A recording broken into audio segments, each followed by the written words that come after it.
Hello everyone, this is part 2 of What If Naruto Was the Devil Ninja, and I hope you guys enjoy this video and to like, to subscribe, and check out the playlist, to see more comment down below.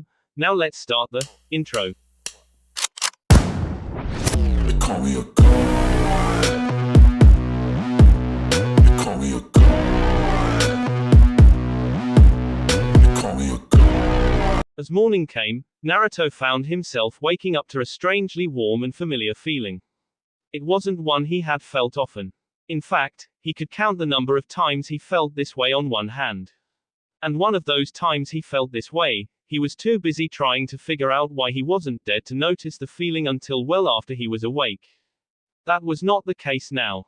With no injuries making his mind turn elsewhere and having had a good night's rest, Naruto was perfectly aware of the naked female body lying next to him on the bed.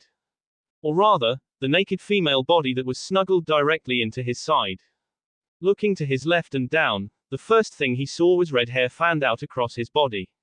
With the sunlight streaming through his window, hitting her hair just so, it made the long red tresses look like crystallized flames.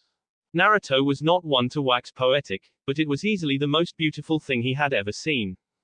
The second thing he saw was Rias as she slept on peacefully, blissfully unaware that he had woken up. The covers had been pulled down to their waist, exposing her enviable bust for his eyes to see.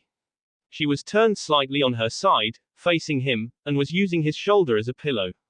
Naruto could feel every inch of her bountiful curves as they pressed into him, as they were pulled flush against him. He did not have much experience with women, but he did have some. Contrary to popular belief back home, he wasn't completely inept when it came to the opposite Shay. He'd had Jiraiya as a teacher, for God's sakes. You didn't come back from a 3-year training trip with the world's biggest pervert and not pick some things up.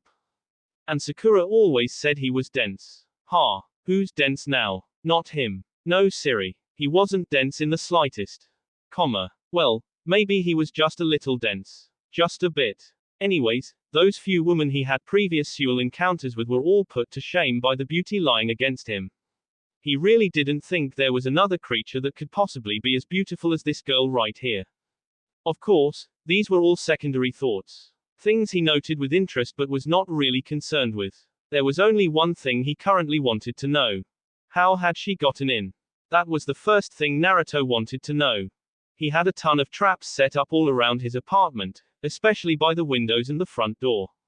They only ever came down when he needed to leave and came back up immediately after he left, and he had made sure she had not seen how his traps worked when they left for school the other day. So how had she managed to get into his bedroom? Was there some kind of method of breaking and entering people's bedrooms that devils had that could bypass all his defenses? Not that Naruto was actually complaining, mind you. While not as bad as, say, Issei, Naruto was still a healthy male, and he'd had Jiraiya as his sensei. Even if Naruto did not follow in his godfather's footsteps of peeping on women, he still had a larger than average libido. He was just better at not showing it and had more respect for women than either Jiraiya or Issei did. That's what happened when you had Haruno Sakura as a teammate and Senju Tsunade as a mother figure. You gained a healthy amount of respect, and fear, of women. Having Shizune as an older sister figure probably hadn't helped either. Damn, that was a lot of women who hated perverts in his life. Good thing he had Kakashi and Jiraiya to offset those women's influence. Shaking his head, Naruto dispelled those nonsensical thoughts. None of them helped him with his current problem, namely, what should he do now? It was morning, so technically speaking, he should probably get up and get started on breakfast, or maybe even take a shower before Rias woke up so that she could use it after him. At the same time, Naruto glanced down at the girl using him as a pillow. His arm was wrapped loosely around her thin waist, his hand resting on the middle of her back, pulling her closer.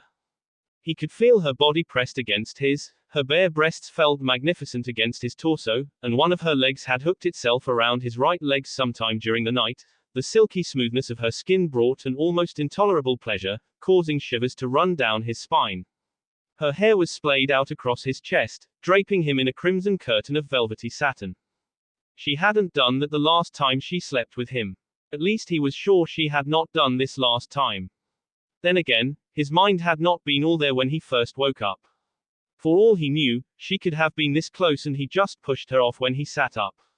Hadn't she told him that healing him had required him to have as much skin contact as possible? Makes you wonder why she was here now. As much as he knew he should probably get breakfast started or something, he really didn't want to leave the comfortable warmth that having a beautiful girl sleeping with him brought. Answer: Naruto decided to relax. If he was late for school, so be it.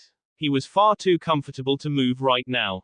And he didn't really care about school, so it was a win-win situation in his book. As he let his mind wander to nonsensical thoughts like, what kind of ramen should I have for lunch today?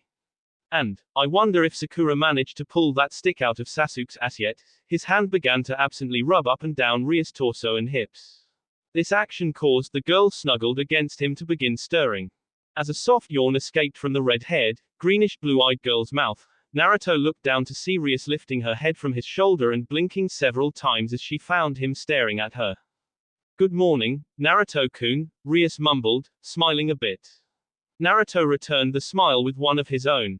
Good morning, Rias. I'm kind of surprised to see you today.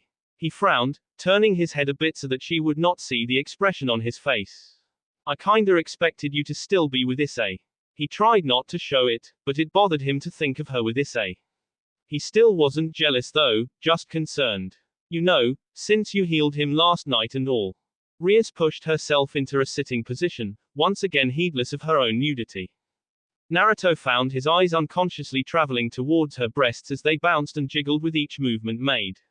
They were very perky despite their size. No sag at all. Even though they were quite large, it looked like they didn't even need a bra to stay uplifted.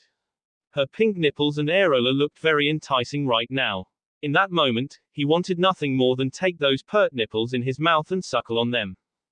And did he really just think that? Damn that Jiraiya. Even in death, his corruption ran deep. Naruto supposed he should just be glad he didn't end up like Issei. He could only imagine the trouble he would have gotten in had he been like that kid. He shuddered at the thought of all the beatings he would have received from Sakura and Tsunade. I thought about it, Rias replied to his unasked question. Her words also had the effect of knocking him out of his small moment of perversion and caused him to look her in the eye. But decided against it. While Issei's reaction to my presence would have been amusing, I felt it might be a bit too much if I were to appear naked in his bed. Is that so? Naruto released a breath he did not know he had been holding, something Rias immediately noticed and latched onto. Why do you ask? There was an innocent smile on her face that Naruto felt really did not belong there. It was far too innocent to be real. No real reason, I guess, Naruto mumbled a bit. He felt strangely vulnerable under that gaze. Just a bit worried about my new friend. When Rias merely continued smiling, Naruto felt an inexplicable urge to explain himself. It's just that I know perverts very well. My old sensei was the biggest pervert I've ever met, so I know how they work. If you were to show up in Issei's bed, naked, he may try to take advantage of you. Rias hummed thoughtfully, but still didn't say anything. For some reason, it was making Naruto a bit self-conscious. So, why did you decide to come here and not simply head back home? He asked, simply for lack of having anything better to say. Rias tilted her head, the smile still on her face. I just wanted to become closer to my cute, new servant. Nothing more. That's the only reason. Yep. So, you do this to be closer to your servants. Naruto mumbled before looked back at Rias. Does that mean you've done this with Yuto, Konekoa and Akino as well? Well, no, Rias shook his head, but Yuto's not really the type to enjoy this sort of thing. And Akino and Koneko-chan aren't really into this either. Although, the red-haired beauty looked immensely thoughtful as she seemed to remember something. I have occasionally slept with Akino. We are best friends after all, so it's only natural. I see. He really didn't, but said that for lack of having anything of substance to say. Anyways, you should probably take a shower and get dressed while I make breakfast. A smile crept onto Rias' face, causing Naruto to deadpan. That's why you're here, isn't it? So I can cook for you. Of course not, Rias smiled indulgently. That's just a bonus. Whatever, Naruto sighed, just take a shower. Catch-RP. Rias sighed softly as she stood in the shower. Steaming hot droplets of water ran down her gorgeous body, coasting over her slender shoulders, climbing across the two large mounds on her chest and making adventurous trips through the valley of her breasts. They ran down her smooth, flat stomach and followed the small, trimmed patch of red hair before roving across the valley of her lips and, finally, falling off to join the thousands of other drops of water on the shower floor while other droplets ran the longer course across her beautifully shaped thighs and calves. As she finally decided to pick up the bar of soap and wash herself, on a side note, Naruto had good taste in soap, her mind wandered towards one of her newest servants. Namely, the blonde one whose apartment she was currently in. She had not been lying when she said that her reason for not still being with Issei was because she thought him waking up to a naked woman might be a bit much. As funny as his reaction would be, she didn't want him to be distracted from what she would eventually need to tell him, and if he was thinking about her breasts, he would be distracted. But there had been another reason for her to come to Naruto, and it was not just because he had actually made a very good breakfast last time. There was something strange about Naruto, of the circumstances that led to him being here. He showed up at her school exactly 1 month ago, and exactly 1 month ago her brother had given her a very special mutated piece, something so rare only every 1 in 100 devils had one. There was simply no way these two incidents were not connected. Her brother knew that Naruto would be going to her school and knew that there was something special about him. Rias wanted to find out what, and since she had not been able to get in contact with her brother, he was likely doing something stupid again, she would have to figure out why Naruto was so special by spending time with him and learning more about him. That was why she had decided to come over to his house, why she spent so much time with him.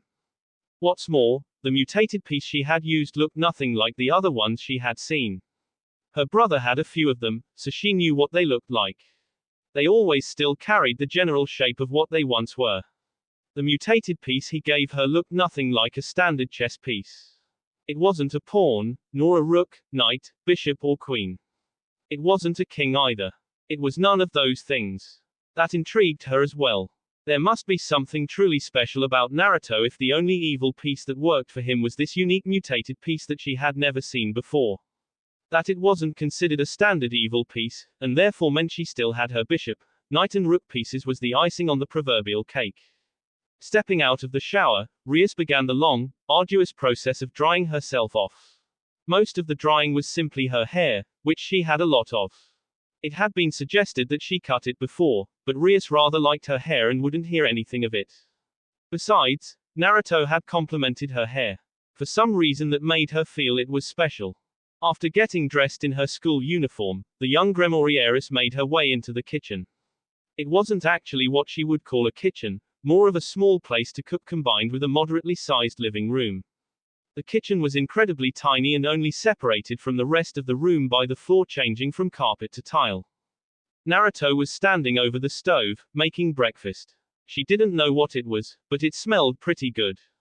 Deciding to see out what he was making, she walked directly behind him, pressed her chest against his back and placed her chin on his shoulder as she looked over him to the pan. What are you making? Just scrambled eggs. Naruto did not seem all that surprised by her sudden action. It made her rather curious. Most people would have at least been surprised. Most men would have gotten a nosebleed or at least a blush with how she was pressing her breasts against his back. Naruto. He acted as if he knew what she was going to do before she had even done it. However, I decided to add some whole milk, cheddar cheese and chopped vegetables to it, he continued, heedless of her inner thoughts. I never used to like vegetables back when I was younger, but my godfather showed me that if I cook them in something, then I can make it so that I don't taste them while I eat. That's certainly an interesting way of making sure you eat healthy, Rias commented airily as she filed something more important away. His mention of having a godfather. I thought you didn't have family. I don't, Naruto paused. It was only for a moment, but Rias noticed the hitch in his voice enough to realize what she had just said. Sorry, she mumbled softly. With guilt setting in, Rias wrapped her arms around his torso, hugging him from behind. I didn't mean to bring that up again. It's fine, Naruto blew out a deep breath. She turned her head slightly to look at him from out of the corner of her eye and saw him looking back with a very small, understanding smile. You're curious. I get that. I don't blame you for that, and I really don't mind telling you a little about myself. Her response to his words was to tighten her hold on him. I hadn't even met my godfather until I turned 12, Naruto informed her. Because he had a very important job that was too dangerous for him to take me with, he had to leave me in the village. Of course, I didn't even know he was my godfather until after he had been killed. He had never mentioned that to me. I'm still a little pissed at him for that. Killed. Rias was surprised by how startled she sounded. Or maybe not. Hearing the words from her newest peerage member's lips was shocking. To think that one of her servants had both his parents and godfather killed so early in his life. She could only imagine how he must feel. Rias didn't know if she would have been able to go on if her parents or brother died. Yeah, he was killed by a former student of his, Naruto said solemnly. A man by the name of Nagato. I confronted my fellow apprentice several weeks after Erosenen's death and we managed to reach an understanding. I still haven't forgiven him, the blonde added as an afterthought, but at the same time, I know that Erosenen would be disappointed in me if I walked down the path of revenge. So even though he killed our sensei, I won't allow myself to hate him. I see. Rias grew silent as she contemplated the blonde's words. She had already noticed it by now despite the short time she had known him, but Naruto, in spite of that happy-go-lucky attitude of his, was incredibly mature for someone his age. In some ways, his thoughts and maturity reminded her of her brother. When her brother wasn't being stupid at least. The crimson-haired devil wondered what he must have gone through to gain such maturity for someone so young. She also hoped against all hope that he did not act as stupid as her brother sometimes did. Breakfast is just about done, Naruto's voice snapped Rias out of her thoughts. You should go sit down. I'll bring it out to you in just a minute. Okay, Rias decided to do as asked. She unwrapped her arms from his torso and walked over to the small table where she sat down. She watched as Naruto went about getting 2 plates and some silverware. He placed the scrambled eggs on the plates and walked over to place one of them in front of her while the other was set on the opposite side of the table. Would you like anything to drink? Rias scrunched up her nose in thought, milk is fine. Or orange juice, if you have any. I definitely have orange juice. Naruto grinned as he got 2 glasses from the cabinet and a pitcher of orange juice from the fridge. With a name like that, how could I not? Rias giggled as the blonde brought the glasses of orange juice to the table. I guess the color orange really is your favorite, she commented lightly as he put the glass in front of her. Breakfast was actually kind of pleasant. They didn't really talk much, but that was okay with Rias as it gave her time to digest and think over of the bits of information she had learned about the young man who had joined her peerage. He was a very open and friendly person, even when she mentioned things that clearly still hurt to think about. He didn't get mad and answered all of her questions. She didn't doubt for 1 minute that he was being honest with her. She could already tell he was not the type to lie. Though a part of her felt like there was much more to learn. Despite being so friendly, the boy sitting at the table, sharing breakfast with her was still very much a mystery. A mystery she aimed to solve. Naruto-kun, Rias started, making the blonde look up from his plate. Would you mind doing me a favor? Sure. Naruto shrugged, as if to say it was no problem. What do you need me to do?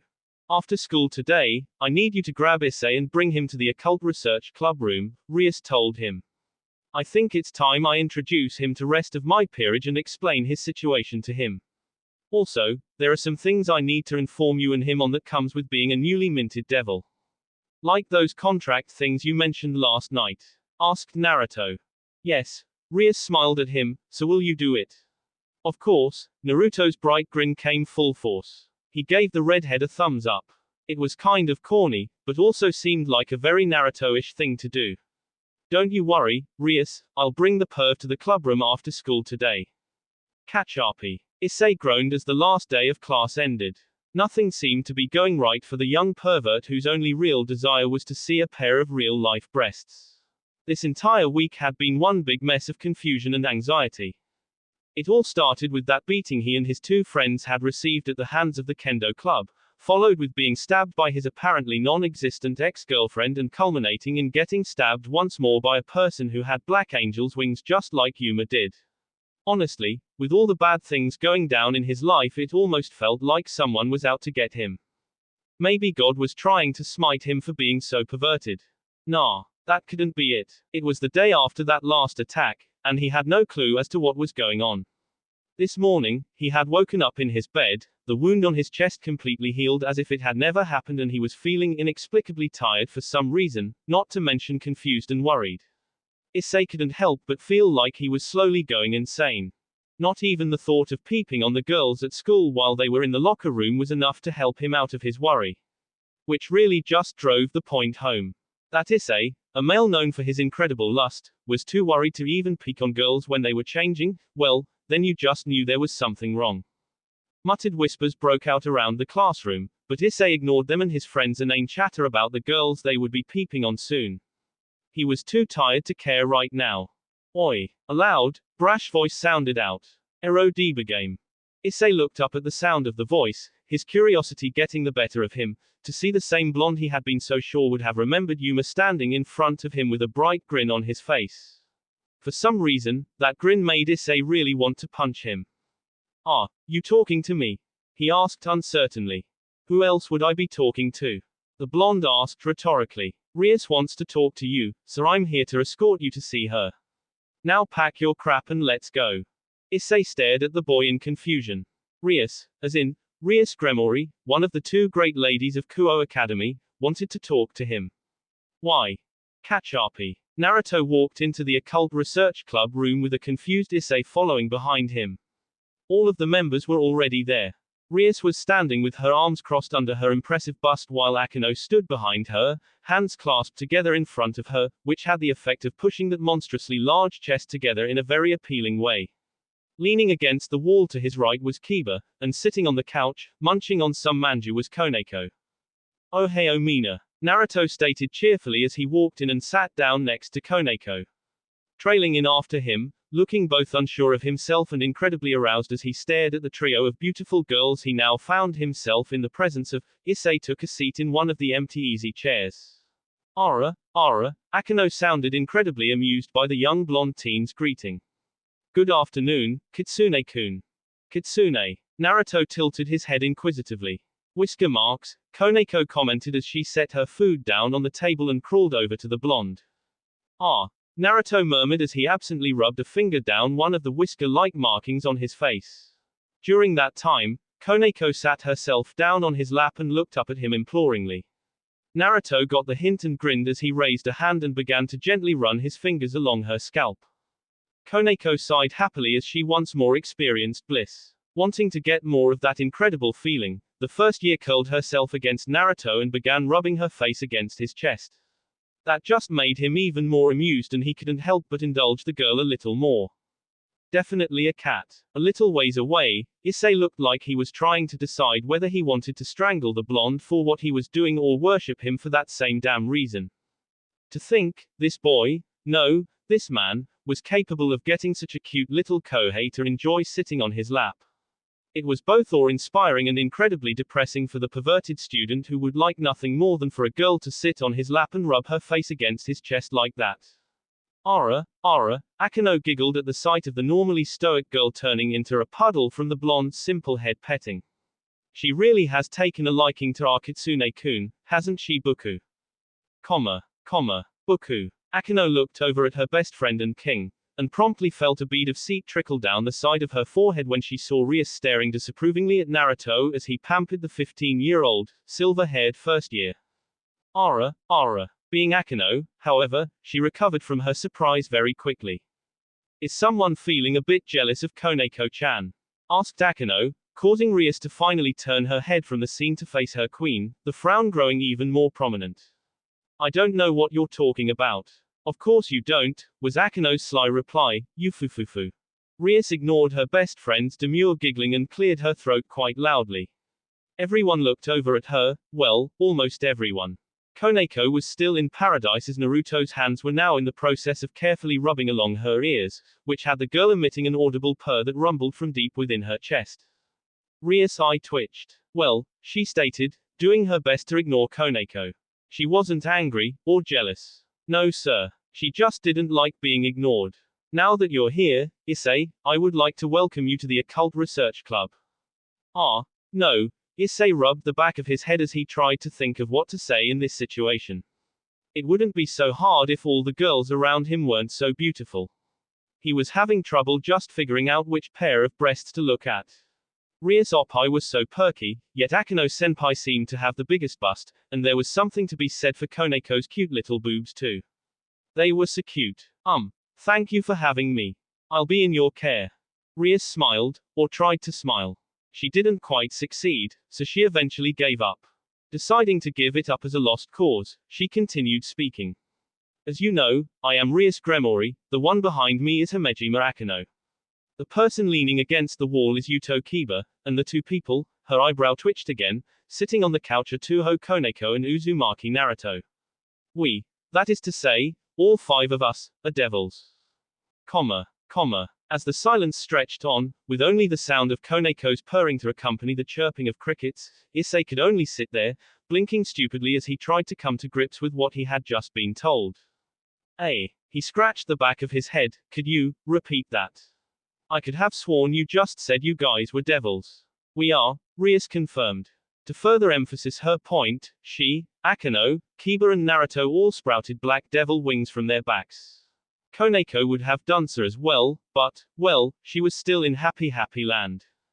Issei could only stare at the wings coming from behind everyone else in shock. Wait, he pointed at him, yelling his head off in surprise. So you guys really are devils? I don't see why you're so surprised, said Naruto, smiling down at the girl on his lap. She really was just too adorable for her own good. You're a devil too, after all. That comment threw Issei for a loop. Him. A devil. What nonsense was this? Wouldn't he know if he was a devil or not? Shouldn't there be some kind of sign or something? Aside from an irritating rash on his skin that he got a while ago, he did not feel any different. And he didn't have any desire to go out and sacrifice puppies or something. Just look at your back, Rias suggested. You have wings just like the rest of us. I do. Issei's question was answered by the sound of cloth tearing. Looking behind him, the boy found himself in shock to see that he really did have wings sprouting from his back. Black devil wings that reminded him of a bat's, much like the ones everyone else was sporting. This just seemed to depress him. I really am a devil. The boy nearly wailed as he crumbled to his knees. As he pressed his hands against the floor to keep himself from falling, all those present watched as a small, grey raincloud appeared over the second-year student's head and began sprinkling him in a light drizzle. Cue massive sweet drop. Anyways, Rias cleared her throat and tried to ignore the boy who was getting her floor wet with that strange raincloud. Just where had it come from anyways? Some kind of strange devil power that she did not know of. I reincarnated you as a devil and my servant after you were killed by a fallen angel a few days ago and, the girl trailed off uncertainly as the boy continued looking like a despondent young man who had just been dumped by his ex-girlfriend. Or stabbed through the chest with a light spear by his ex-girlfriend. Are you even listening to me? No, he wasn't. Issei was currently in the middle of a midlife, or is that young life? Crises. He had just been told he was a devil and he had wings on his back, and this was on top of everything else that had happened this week. Not only that, but he still had yet to see a pair of real-life boobs. It was official, he really was going insane. Naruto sighed as he watched the depressed kid get soaked to the bone by that strange cloud of rain. Deciding that he should do something about this, because seeing the normally carefree if incredibly perverted second year have a look of someone who had just had his puppy killed was pathetic, he carefully set Koneko down and stood up. He didn't get to move very far as the white-haired girl in question grabbed his sleeve. The blonde looked down at the girl, who was giving him large, puppy dog, or would that be kitten? Eyes that nearly had him bending down and scooping her back into his arms. Was this how most women felt when dealing with cute things? God, he hoped not. Naruto didn't want to become a woman. He was perfectly happy being a man, thank you very much. Don't worry, he told Koneko as he patted her head. I'll be right back. You? Okay, Koneko mumbled. She looked up at him with her big, amber-colored eyes. But come back soon. Grr. That look should be illegal. Naruto was almost overwhelmed by the cute. Don't worry. I won't be more than a few seconds. Koneko finally let go of his shirt sleeve, and Naruto turned to look at Rias, who was looking very unsure of what to do. Not that he blamed her. Rias. He got her attention. Do you mind if I? He gestured over to the still despondent Issei. Not at all, Rias looked relieved. She really didn't know what to do in this situation. Most people went through shock when they realized they had been turned into a devil, but she had never seen someone look so depressed before. And her floor was now soaking wet from that rain cloud. Thanks. Naruto flashed her a quick grin before turning around and walking over to Issei. Without pause or hesitation, the blonde grabbed the boy by the back of his collar, hauling him to his feet, and began dragging him along as he walked towards the door. Oi, what do you think you're doing? Don't worry, I just have to explain a few things. I think you'll appreciate what I have to tell you. Naruto's voice faded into the distance as he left the room and walked down the hall. So, what do you think Naruto-san wanted to tell Issei? Asked Kiba, finally deciding to speak up for the first time since they got to the clubroom. Who knows, Rias said, shrugging her shoulders helplessly as she gave an, I'm just as clueless as you, look. I just hope that whatever it is, it gets Issei to stop moping. She didn't think her carpet could take much more water damage. Quote. I want more head petting. Everyone sweet dropped as Koneko spoke in the monotone voice she was so well known for. It was even stranger because of what she was talking about. Ara. Everyone except for Akino, that is, who really just looked amused by the girl's unusual antics. A few minutes after they left, Issei came running into the room, a fire in his eyes.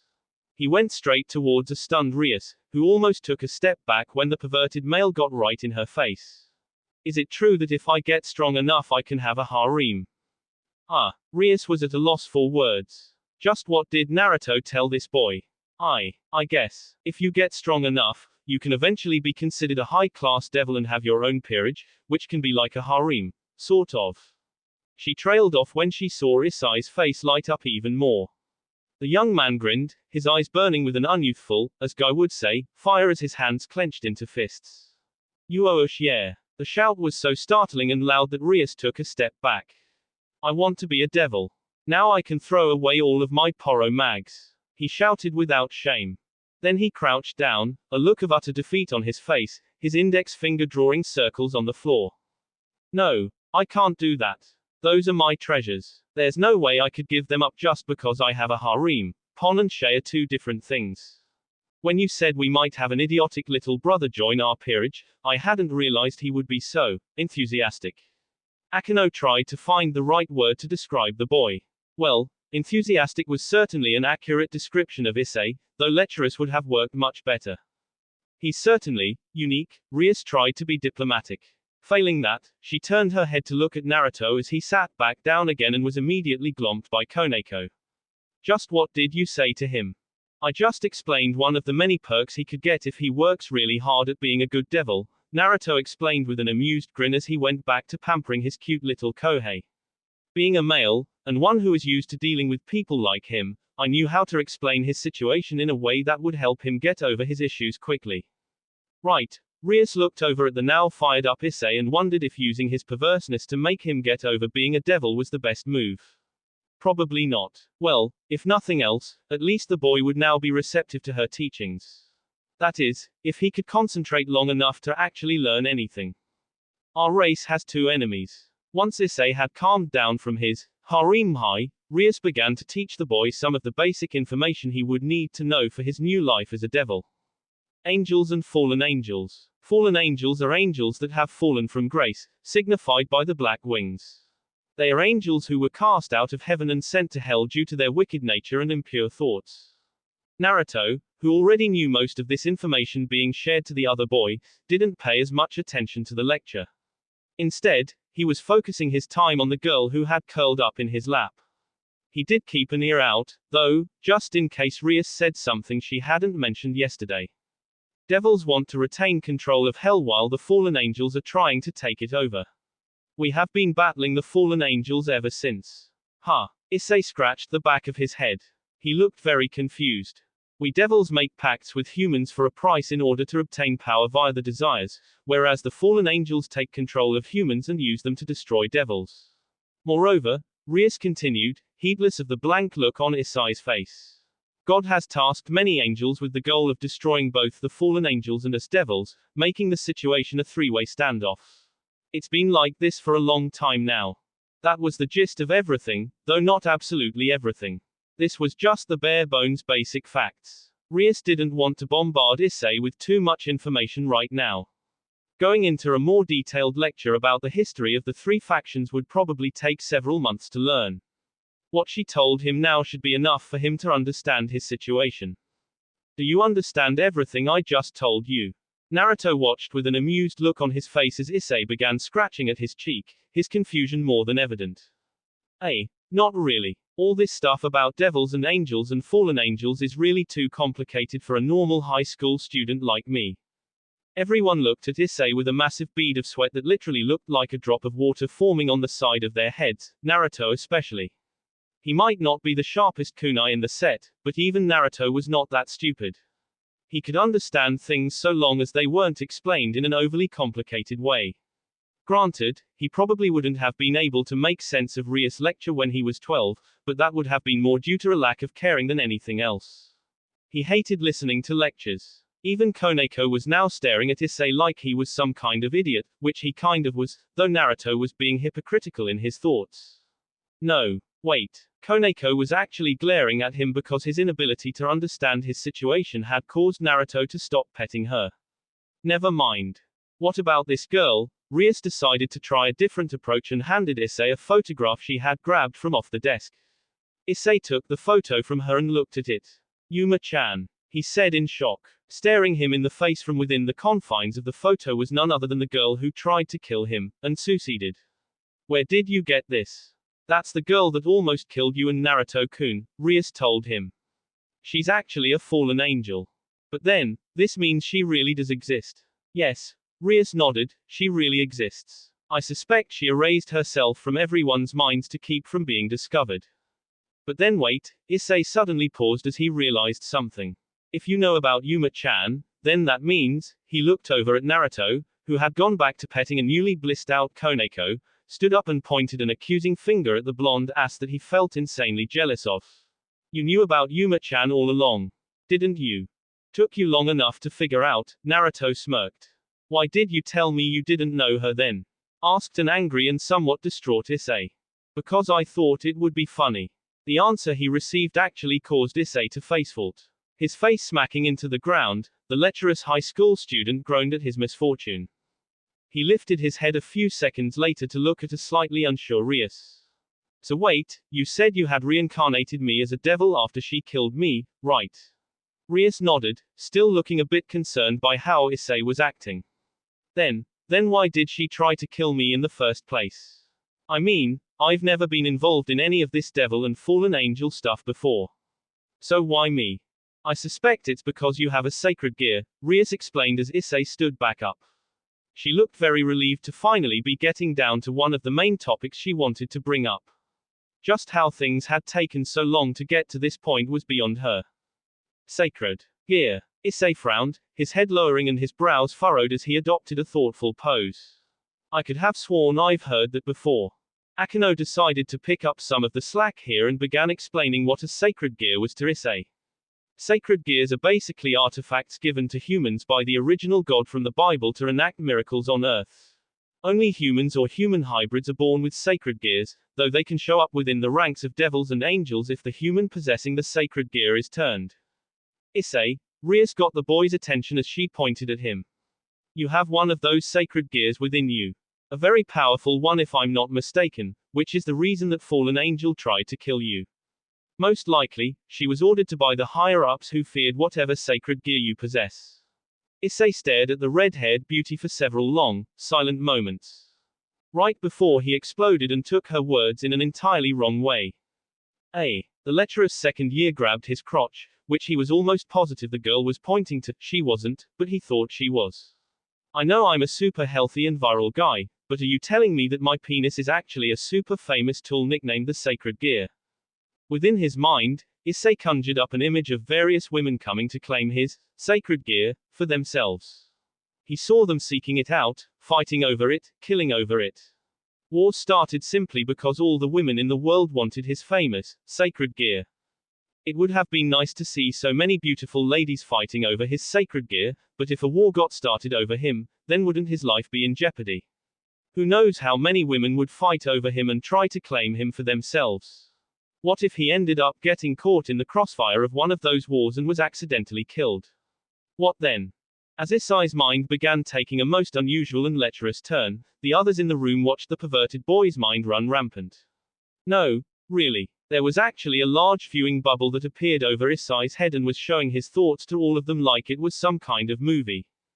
Needless to say, the sweet dropping would not be stopping any time soon. After the incident where everyone got an unwilling glimpse inside of Issei's mind, the group of devils collectively agreed to forget about the incident altogether. No one felt safe thinking about what they saw, the perversion that the newest member of the peerage possessed. Yes, it was much better to just pretend the whole viewing bubble thing never happened. Safer for their sanity that way too. Anyways, Issei, we're going to try to bring out your sacred gear, Rias continued. This was, of course, after she had managed to convince the boy that, no, they were not talking about his penis. It took a lot longer to convince him that his phallus was not a sacred gear than it should have, but really, what else could they have expected when dealing with a boy known for his lecherousness throughout the school? I want you to close your eyes and take a stance that makes you feel empowered. A stance that makes me feel empowered. The boy parroted, looking a little lost. He was now standing as opposed to sitting. Mainly because Rias had prompted him to stand, and who was he to deny a beautiful girl what she wanted? Still, that didn't make him any less confused by her words. What did she mean, take a stance? Was she talking about Sentai poses or something? Like Kamen Rider? Naruto watched in amusement as the boy bent his legs and put his hands together like he was holding something in them. It was obvious the blonde-haired Uzumaki was enjoying himself. And why wouldn't he? Issei looked absolutely ridiculous. This is the dragon wave from my favorite manga, Doraku Sopparu. It was such a strange pose that Rias could not help but feel a small drop of sweat trickle down the side of her face. Really, what exactly was this boy doing? Did he expect the sacred gear would manifest as some kind of powerful energy blast that would annihilate everything in its path? Don't you mean the Kamehameha wave from Dragon Ball Z? Asked Naruto, butting into the moment. No, Issei retorted with a scowl. I'm not talking about that sellout of an anime. Doraku Sopparu is way better than Dragon Ball Z, though I will admit it was pretty good until after the Cell Saga. Bah. If DBZ's a sellout, then Doraku Sopparu is a copycat. They totally stole the dragon wave from Master Roshi's Kamehameha wave. Who asked you? Boys, Rias said with frazzled calm. No fighting. Naruto-kun, just keep. A vein popped up on her head. She couldn't believe she was about to say this. Keep entertaining Koneko-chan. Issei, focus. Yes, Buku, sure thing, Rias. Ara, Akano held a hand up to hide the amused smile on her face. Things really do seem to be getting interesting these days. She gave a demure giggle. These two are most definitely unique individuals.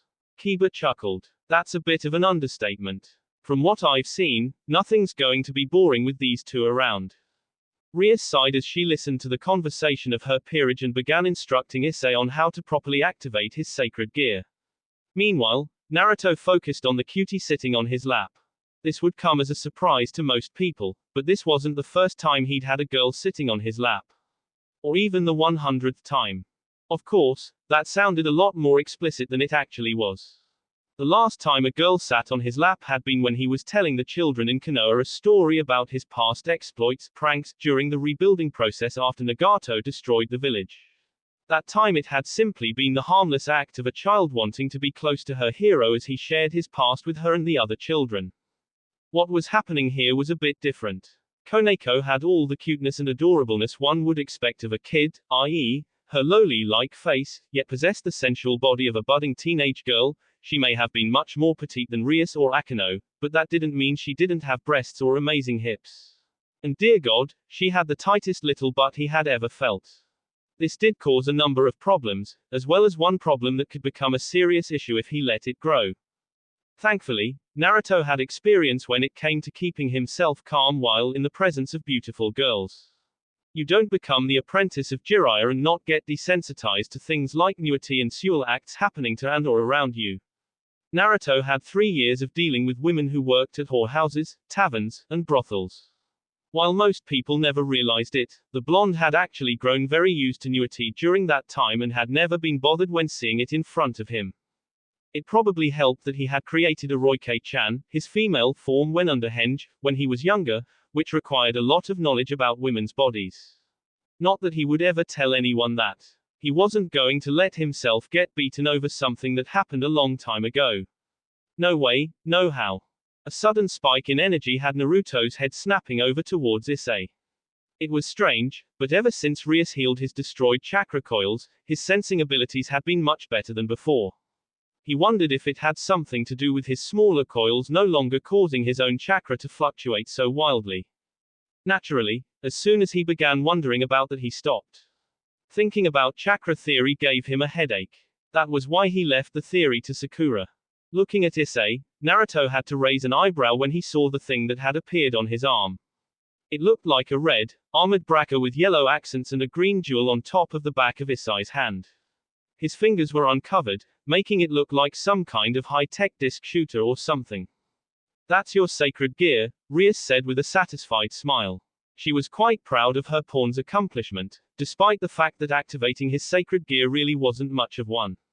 That didn't matter when dealing with someone of Issei's stature. In moments like this, Rias would take even the most minor of accomplishments with great satisfaction. "Amazing." Issei marveled at his braca-covered hand. "This looks awesome." Naruto had to agree, it did look kind of cool. It would have been better if it was orange, but since it was red, he wouldn't complain too much. "That fallen angel, Yuma, thought that your sacred gear posed a threat, which is why she killed you." But wait," Issei looked over at Rias. "I'm still alive. So how?" "Just as you were about to take your last breath, you summoned me," Rias answered before he could finish his question. "Akeno, give Issei a simplified pentagram." Akeno handed Issei a sheet of paper. On it was a circle, a pentagram. It looked very complicated, with a lot of strange characters and symbols that Issei couldn't make heads or tails of. Still, it did look kind of familiar. "I told you before that a devil requires a signed contract in order to utilize a human's power," Rias lectured as Issei stared at the pentagram. Naruto also listened from where he sat, but didn't move. Or to be more accurate, he couldn't move. Koneko was still purring in his lap. With this, humans can summon devils, after which they forge an agreement based on the fulfillment of a human's wish, taking power equivalent to the wish they grant.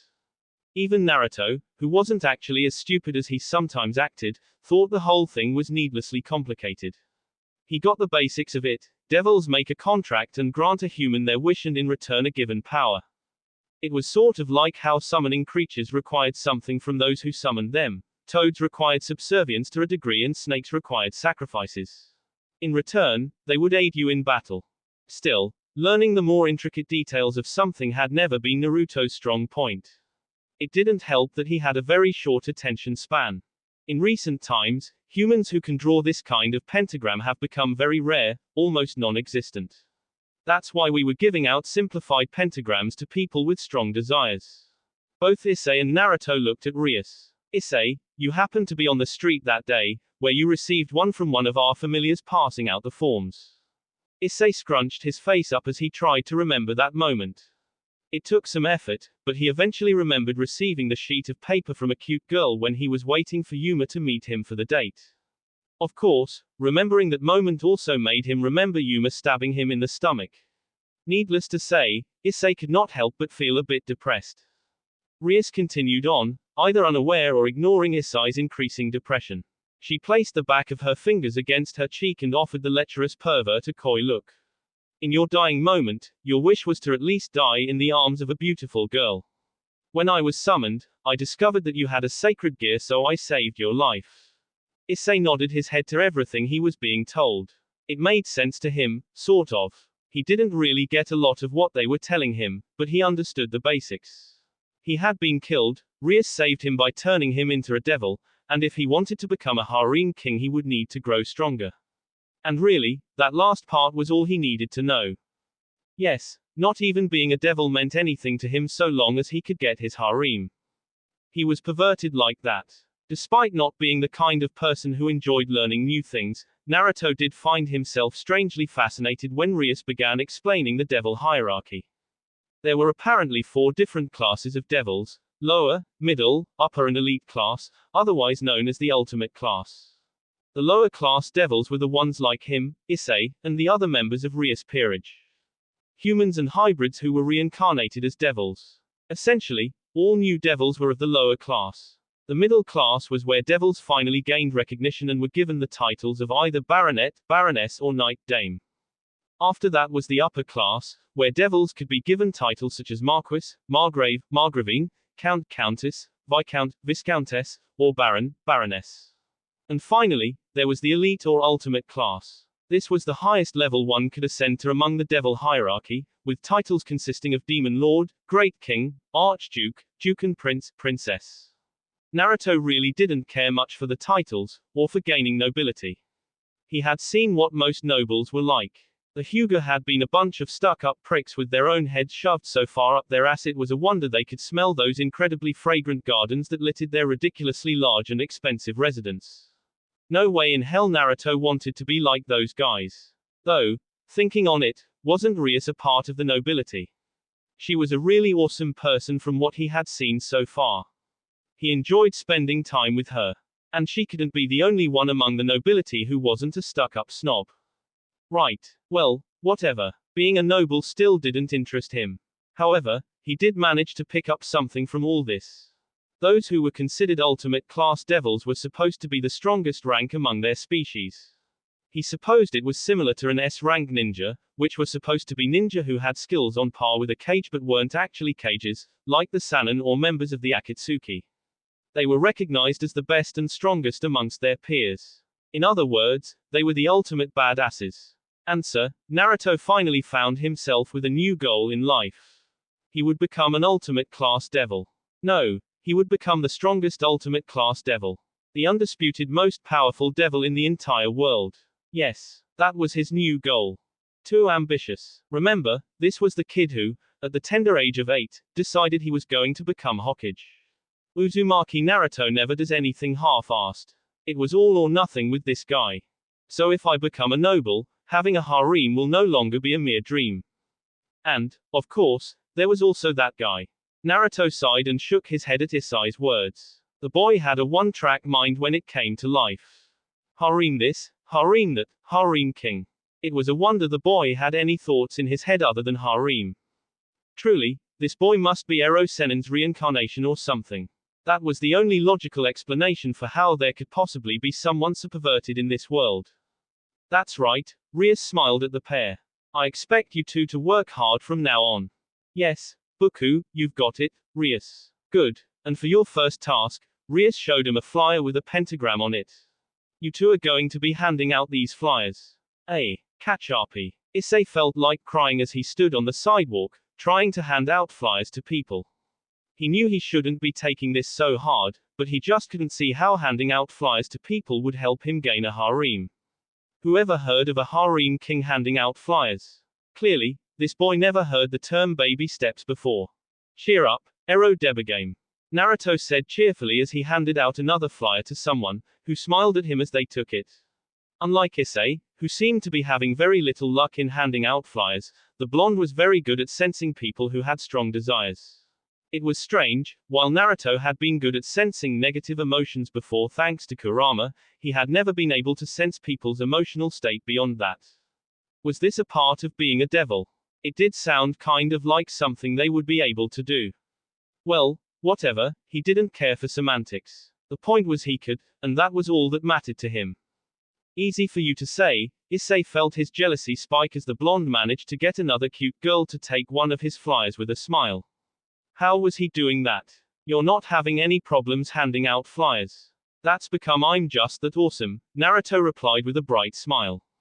Issei felt like punching his fellow reincarnated devil's face in. Anyways, the reason none of those people are taking your flyer is because they don't have any desires. At least, none that would be enough for them to take a flyer from a strange kid passing them out. I'm not strange, Issei pouted a bit before an uncertain look came to his face. Am I? Naruto laughed before finding another target, a female with brown hair and doe-like eyes, and handed her a flyer.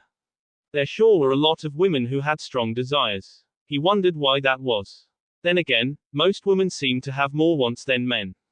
Males were easy with the desires, it usually consisted of a few things: food, money, alcohol, and shay. Guys were just uncomplicated like that. Girls on the other hand seemed to have a lot more things they wanted, and some of that stuff was hard to get, like new expensive clothing and jewelry. Did that mean he would have to get girls some jewelry? He hoped not. His bank account didn't have enough to afford stuff like that, though he could always steal it, he supposed. Shaking his head, Naruto returned to the here and now. Anyways, The reason you're not doing so well is because you're just trying to hand out flyers willy-nilly. You need to find someone who has really strong desires, strong enough that they will take a flyer from someone they don't know. How do I do that?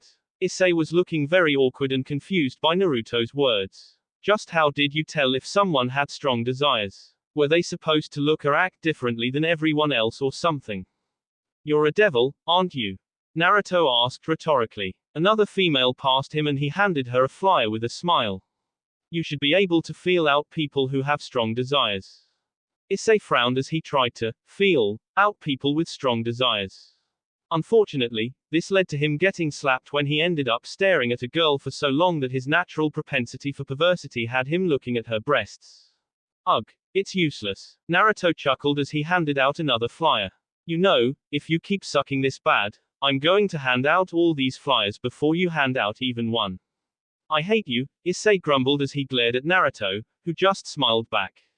I bask in your hate. That will be it for this video. If you want more, comment down below, like, subscribe. And see you guys later.